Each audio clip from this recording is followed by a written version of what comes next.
The Queen will attend a service at Westminster Abbey today to celebrate the 400th anniversary of the King James Bible. The event is being held to highlight the impact of the translation on English language and culture throughout the world. Our correspondent Emily Buchanan is outside Westminster Abbey for us this morning. Emily, good morning.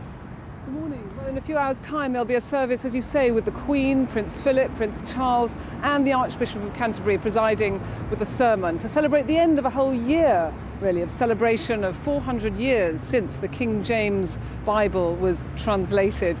And I have here the Dean of Westminster, the Very Reverend Dr. John Hall, who has been organising this very special service. And also the Westminster Abbey is a particularly key building in terms of the translation of the Bible, isn't it? There was a very important event happened here. Yes, well, what we're celebrating is the 400th anniversary of a very significant moment in the development of the English language. There were two companies that met here. Two companies met in Oxford, two companies met in Cambridge.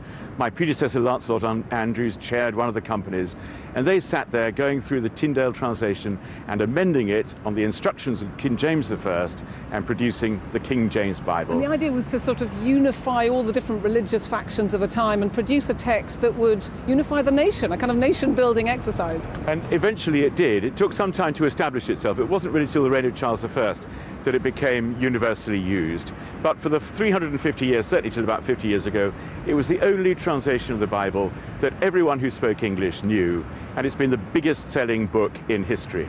And it's entered not only our religious life, but our cultural life too. I mean, you don't have to be a Christian to know phrases from the Bible. There are so many of them, and they've actually forged our language. Of course, this was just after Shakespeare was inventing all sorts of new words, all sorts of new terms, and the King James Bible alongside it made the English language, and were exported all across the world. So they've actually founded our culture. The King James Bible has been at the foundation of our culture as an English-speaking people, and has been enormously influential. We've had a series of lectures in the Abbey this autumn where Melvyn Bragg spoke about that, so we've had a whole range of different things. It's been a great year of celebration.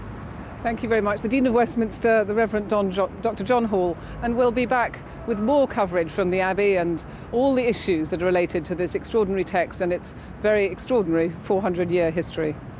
Emily Buchanan, thank you very much.